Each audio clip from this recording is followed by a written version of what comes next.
Salut tout le monde, alors bienvenue dans cette nouvelle émission donc du Weekly Market Fundamental Analysis. Ici François Ablé donc pour animer cette émission qui est maintenant la 20e émission, le 20e épisode. Et je suis très heureux de vous retrouver. Je vous prends un peu avec un petit peu de retard parce que bon, il faut faire aussi, il y a d'autres choses à voir aux alentours dans une journée. Au-delà donc de l'aspect donc trading, vous comprenez.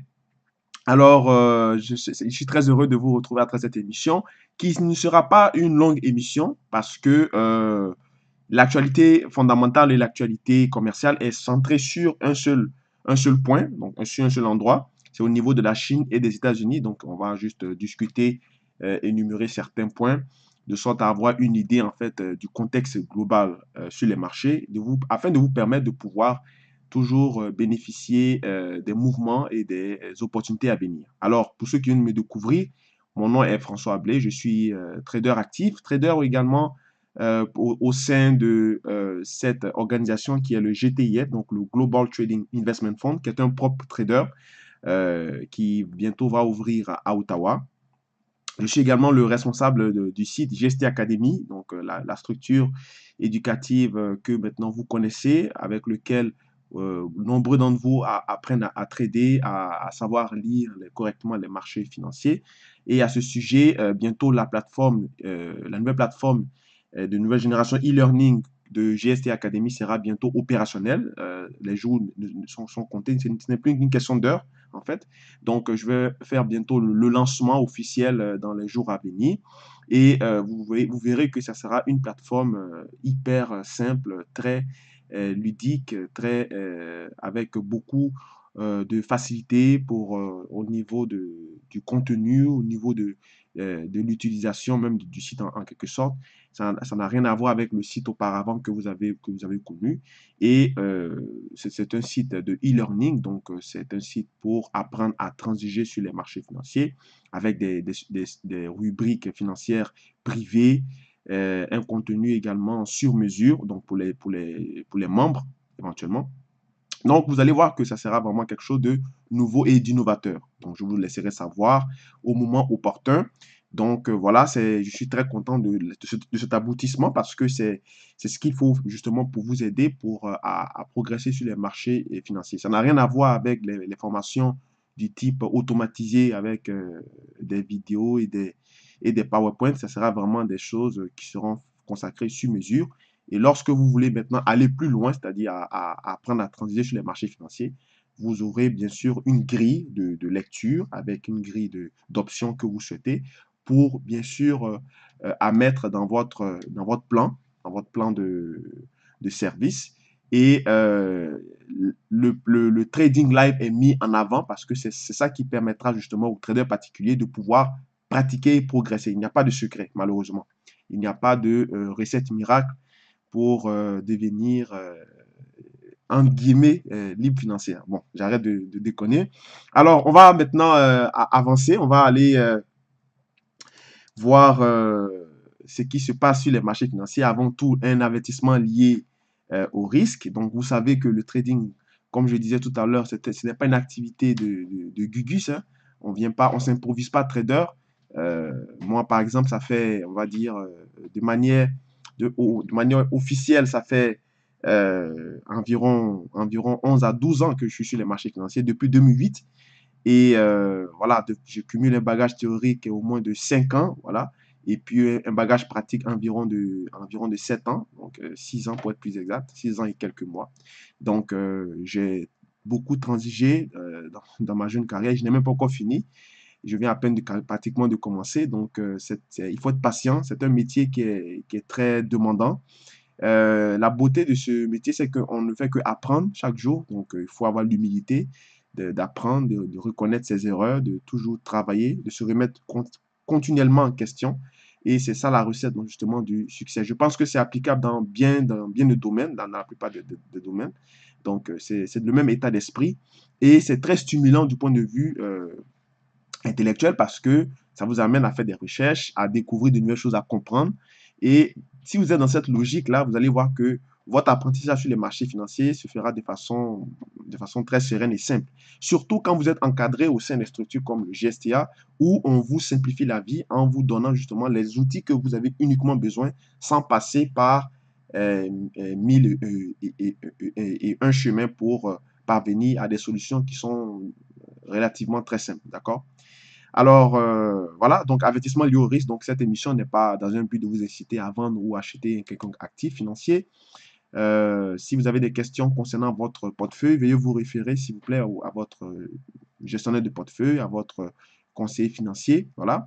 Maintenant, pour des questions de formation, des questions d'encadrement, d'analyse, voilà, je vous recommande de venir vers nous pour que nous puissions prendre soin de vous et vous aider. Voilà. Donc, je présume que vous avez pris connaissance de l'avertissement lié au risque. Weekly Market Fundamental Analysis, 20e épisode, donc qui part du mardi 19 au vendredi 23. Voilà. Donc, le sentiment du marché actuellement, on est dans une atmosphère délétère, en fait. C'est la peur qui s'installe sur les marchés. Il n'y a pas de grosses nouvelles macroéconomiques ou d'indicateurs macroéconomiques cette semaine, donc on va se référer uniquement qu'à l'analyse technique, mais il est important aussi d'avoir une idée fondamentale, une idée globale des marchés. Outre en fait, le super Thursday c'est-à-dire le super jeudi, pardon, au niveau de la Grande-Bretagne. Ils vont voter, bien sûr, concernant les taux d'intérêt. Ils ne sont pas attendus à augmenter les taux d'intérêt. Ils sont actuellement à 0,5%. Donc, généralement, le GBP, bien sûr, s'il reste neutre, il ne va pas bouger. Les anticipations ont été déjà faites depuis la semaine passée, d'accord? Donc, c'est trop tard de rentrer actuellement. Il faut attendre, bien sûr, l'issue du résultat pour être plus malin. Donc, si vous avez l'intention, bien sûr, de trader euro-GBP ou bien GBP-USD, par contre, s'ils augmentent à 0,75, vous allez voir, bien sûr, des mouvements qui vont enchaîner, qui vont s'accélérer, d'accord? Actuellement, le dossier, ce qui préoccupe le GBP, c'est plus la question de résoudre avec l'entente avec Madame May, donc sur l'issue en fait de la négociation du point de vue juridique concernant le Brexit, donc soft Brexit ou hard Brexit. Je pense qu'actuellement ils sont plus optés pour un soft Brexit et aussi de négocier justement la facture qui va être émise aux deux parties donc quand il y a un divorce, chacun paye sa part, donc la partie qui va être émise du côté de l'Angleterre, c'est ça qui est plus préoccupant actuellement. Donc ça, c'est là-dessus que les acteurs, les traders britanniques sont plutôt tablés plutôt que le super faisé. Mais si jamais il y a une surprise, on peut avoir, c'est-à-dire s'il y a une baisse des taux, on peut avoir bien sûr un mouvement, une pression baissière sur le GBP. Par contre, si on a une augmentation des taux d'intérêt, mettons à 1 ou bien à 0,75 comme ça, on peut avoir bien sûr une progression. D'accord?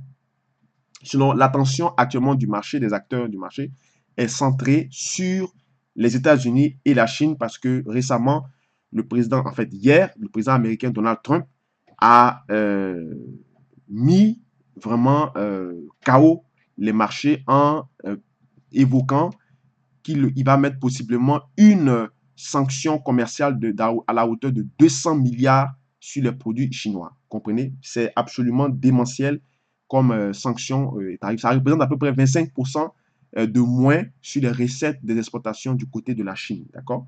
Et ça, l'économiste, il y a un économiste de la Deutsche Bank, un économiste chinois qui travaille à Deutsche Bank pour le département des questions commerciales liées à la Chine, qui s'appelle Wei Chang, quelque chose comme ça. Il a dit que normalement, si le président américain mettait 100 milliards, ça risquait d'impacter fortement l'économie chinoise au prochain trimestre qui arrive.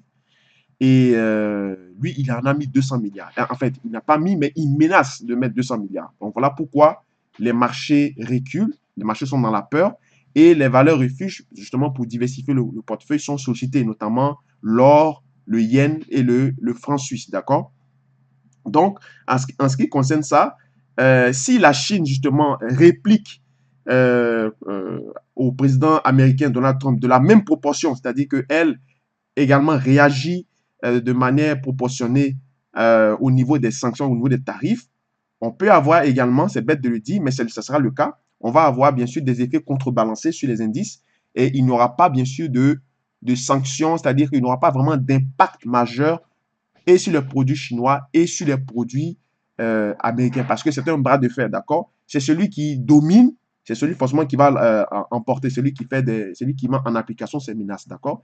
Par contre, si la Chine réagit de façon faible, les indices chinois vont prendre un coup, d'accord? Moi, mon inquiétude n'est pas à ce niveau. Mon inquiétude est au niveau de la dette, de la masse obligataire, donc la dette qui est détenue par les Chinois, la dette américaine qui est détenue par les Chinois, d'accord? C'est une dette monstrueuse, colossale. Je ne sais même plus combien c'était.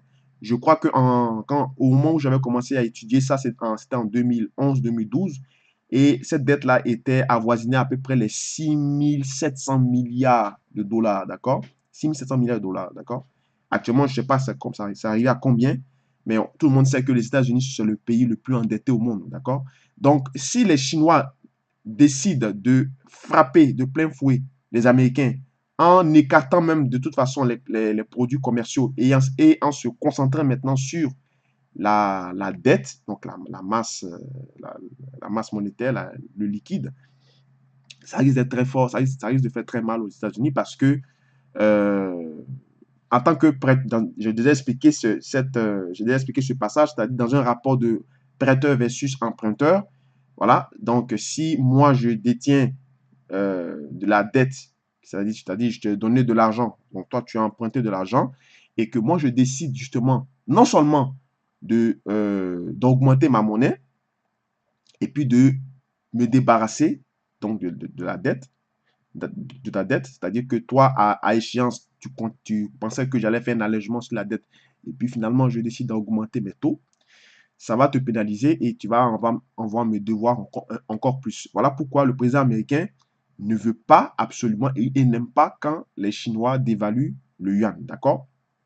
Quand ils jouent avec la monnaie, parce qu'il ne le fait pas euh, de manière, euh, de manière conjoncturelle. Ils peuvent le faire de manière structurelle, d'accord? Et ça, justement, ça joue sur leur exportation. Parce que regardez déjà le trimestre passé en Chine, le niveau d'exportation était de 44%. D'accord? C'est ce genre de chiffres. Il n'y a que la Chine pour le faire, pardon, parce que pratiquement personne n'exporte plus que la Chine. D'accord? Donc, s'ils dévaluent encore le yuan, il y a de fortes chances qu'ils maintiennent ces mêmes pourcentages, voire même plus. Et ça va pénaliser non seulement les Américains, d'accord? Et puis aussi au niveau de la dette, ça va également faire chuter fortement les indices américains parce que les indices américains sont corrélés avec les bons du trésor, d'accord? Quand il y a la croissance, quand il y a la dépense, il y a de la liquidité qui est, c'est-à-dire il y a ce qu'on appelait le easy money, donc l'argent facile. Donc l'argent facile permet aux indices justement de progresser parce on leur donne, on leur booste, voilà, on injecte de la liquidité au marché et ça facilite justement la progression des indices. Par contre, quand on retire de façon brusque l'argent du marché, c'est-à-dire l'octroi au crédit est fermé, l'accès au crédit est difficile, vous allez voir que les indices vont commencer à corriger parce qu'il n'y aura pas d'éléments déclencheurs pour pouvoir stimuler l'économie, puisque pour que je puisse augmenter ma production, il faut que j'emprunte à un taux très bas pour pouvoir continuer à dumper le marché. Donc, c'est dans cette optique-là que j'ai un peu peur pour les États-Unis. Je crois que si leurs bras de fer se concentrent uniquement sur les produits de consommation, ok, il n'y a pas de problème, il peut y avoir souvent des arrangements. Du moment où le président américain vient demain matin et puis il dit, par exemple, que bon, je mets un peu d'eau dans mon vin, je mets bas la terre, je crois qu'on va trouver des arrangements entre l'État chinois et voilà, il commence à faire un discours plus ou moins apaisé. Vous allez voir que tout va commencer à rentrer dans l'ordre. Mais si il continue à chacun essaie de faire une surenchère au niveau des déclarations, euh, des déclarations voilà, de force en disant tu me mets 100 milliards, je te mets 200 milliards. Ah ouais, tu me mets 200 milliards, je te mets 300 milliards. Et ainsi de suite. Ça, s'il continue comme ça à long terme, ça dit que les marchés vont s'habituer. Il n'y aura plus d'impact à long terme. C'est aussi bête de le dire, mais il n'y aura plus d'impact à long terme si chacun passe son temps à faire des menaces de déclaration. Parce que le marché, je vous ai dit, le marché est binaire, d'accord? Et le marché aussi peut être amnésique. Soit ça va, soit ça ne va pas, d'accord? Donc, si on est rentre dans un jeu de menaces de communication, je vais mettre 200 milliards, je vais mettre 100 milliards, le marché va s'habituer, il n'aura plus d'effet. Par contre, quand ça arrive la première fois, le marché s'inquiète parce qu'on ne sait pas si celui qui a donné la menace va mettre en application sa menace, d'accord? Compte tenu justement de son historique, vous comprenez? Donc, c'est dans cette logique-là que vous devez être justement dans le marché. Par contre, il y a des choses sur lesquelles on ne s'amuse pas, notamment la dette ou les bons du trésor. Et par déboucher l'octroi au crédit. Donc, c'est dans ce climat-là que nous nous trouvons. Les indices américains et les indices asiatiques sont baissiers. Les valeurs refuges sont en nette hausse. Lors le franc suisse et puis également aussi le yen. D'accord. De toute façon, le yen, actuellement, le yen, de manière générale, la politique monétaire est toujours en cours. Donc, le QQE, c'est la seule banque, en fait, qui n'a jamais vraiment montré l'envie d'arrêter ce programme non conventionnel. Les Américains avaient arrêté ce programme non conventionnel qu'ils avaient décidé de réduire la taille de leur bilan à partir de 2014 et ils sont rentrés officiellement, on va dire, depuis la semaine passée avec les ministres de la Fed dans un cycle à court terme de politique restrictive, c'est-à-dire de hausse des taux, de réduire la quantité de monnaie, mais de façon progressive. Parce que vous savez que quand on fait des choses comme ça de façon brusque, ça risque justement d'impacter fortement le marché. Donc, il y a une certaine démarche. Vous vous souvenez quand la Fed a annoncé en 2014 qu'elle allait arrêter justement, elle allait réduire la taille de son bilan. Vous avez vu que ça a pris 3 ans, donc même 4 ans, c'est-à-dire de 2014, 2015, 2016, 2017, 2018, avant qu'on commence à amorcer à très court terme, voire court terme, un cycle de hausse des taux. Parce que au départ, cette année, elle avait dit qu'elle allait augmenter les taux, soit de 3 à 4 fois. Après, elle a revu sa position ça va être certainement de 2 à 3 fois. Là, elle est revenue maintenant entre de 3 à 4 fois. Donc, ça veut dire qu'elle se montre un peu plus optimiste au niveau de la tenue de sa politique monétaire. Vous comprenez? Donc, c'est dans cette lignée-là que nous retrouvons et il va falloir être à très attention sur lorsque vous serez sur les actifs. Actuellement, l'opportunité que je peux vous donner de manière gratuite, c'est l'USD4, d'accord? L'USD4, suivez vraiment attentivement le graphe parce qu'on arrive sur des niveaux assez historiques au niveau des 1,34, 1,33, 50, 1,34. Si le ton de Donald Trump change, ok, on peut avoir bien sûr une baisse, c'est-à-dire que le dollar canadien va commencer à monter un peu parce que le dollar canadien est très friand et très fragilisé par cette guerre commerciale parce que le Canada exporte beaucoup de la Chine avec les magasins qu'on voit ici, Dollarama et des choses comme ça. Donc, cette mesure impacte beaucoup le Canada, cette guerre commerciale. Et puis aussi, le Canada aussi n'est pas est visé au niveau des sanctions commerciales. Vous voyez que les relations entre le président américain et le premier ministre canadien Justin Trudeau se dégradent, se dégradent de plus en plus. On a vu bien sûr le fiasco du G7 qui s'est tenu à Malbaie, au Québec, ici, au Canada. Donc, ça aussi, si on a un ton apaisé du président américain, on va avoir certainement une baisse du USDK. Donc, ce sera une superbe opportunité pour vous. Si vous pouvez choper, mettons, 1,34, 1,33 en short pour viser, mettons, les 1,27, un retour à 1,27, ça serait pratiquement, voilà, 600, 700 pips, ça serait pratiquement le trade de l'année ou le trade de l'été, d'accord? Donc, suivez ça attentivement. Voilà, j'en dis pas plus. Donc, de façon générale, donc, vous l'avez à l'écran, les informations. Comme je dis, il n'y a pas grand-chose à dire cette semaine. C'est seulement ce climat qu'il y a entre les différents actifs. Donc, globalement, les indices américains, européens et asiatiques sont baissiers. Les indices sont baissiers, d'accord. Donc, si vous cherchez à travailler sur les marchés financiers à la hausse, faites attention dans une optique uniquement scalping parce que de long terme ou à moyen terme, disons, comme les Anglais le disent, doesn't look good, ok? Donc il y a un mauvais présage en fait, d'accord? Au niveau du forex, le yen, franc suisse sont recherchés, l'euro est distribué sur le marché, donc l'euro, malgré l'accalmie au niveau politique, du côté d'Italie et du côté de l'Espagne, c'est plutôt, disons, mou, d'accord? Donc, avec le discours qui a été tenu par Mario Draghi sur la politique monétaire européenne, où il a indiqué clairement que son but était bien sûr de mettre fin le plus rapidement possible à, à la, au quantitative easing. Par contre, il souhaite maintenir les taux le plus bas possible jusqu'au moins à 2019, d'accord? En fait, ce qu'il est en train de faire, ça s'appelle un atterrissage en douceur en économie, d'accord? Il essaie de sortir de son programme d'injection de liquidité massive qu'il a fait depuis 2014. Donc, depuis 2014, il a drogué les marchés financiers, d'accord, de son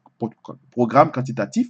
Pendant que les Américains commençaient à réduire leur bilan en 2014, lui, il commençait vraiment à amplifier, d'accord, la taille de son bilan.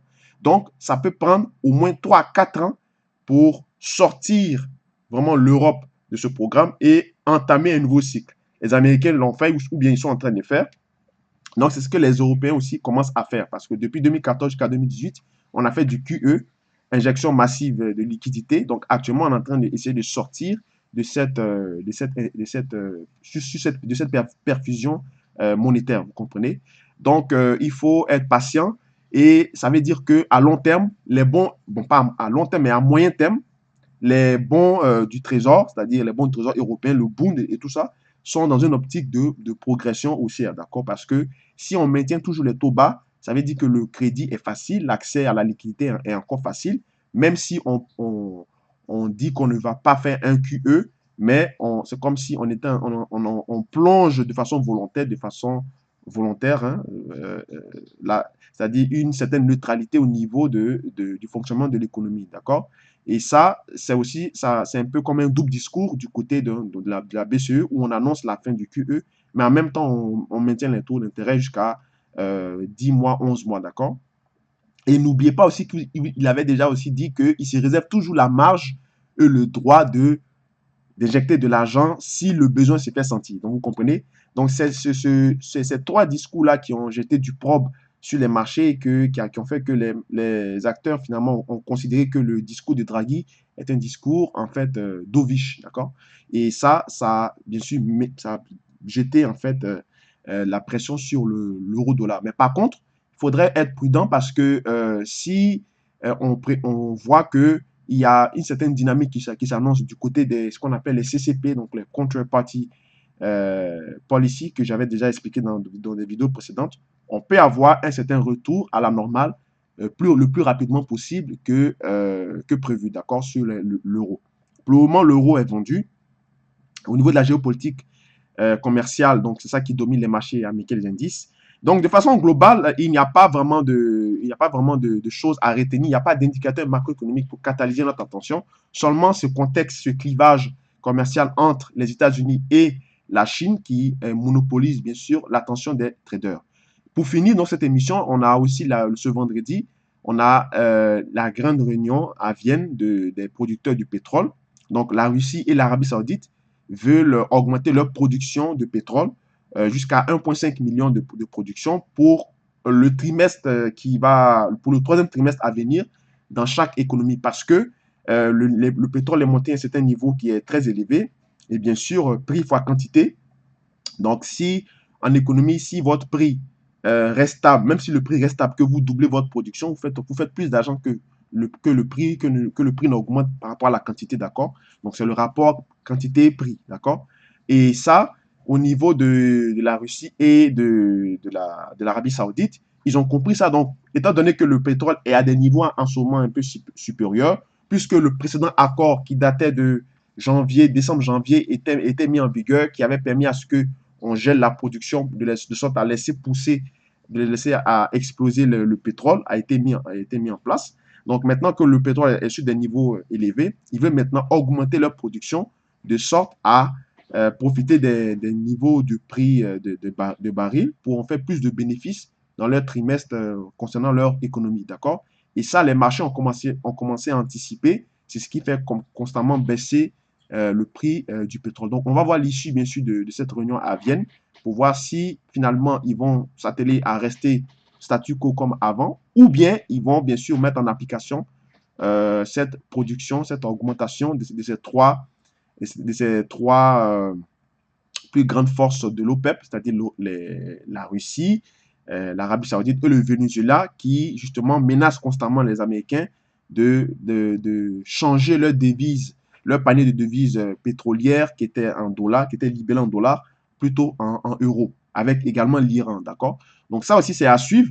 Et je n'en dis pas plus là-dessus parce que il faudrait qu'on sache, bien sûr, les directives claires qui vont être établies au cours de la réunion ce vendredi à Vienne. Donc, ainsi s'achève donc cette émission. Portez-vous bien.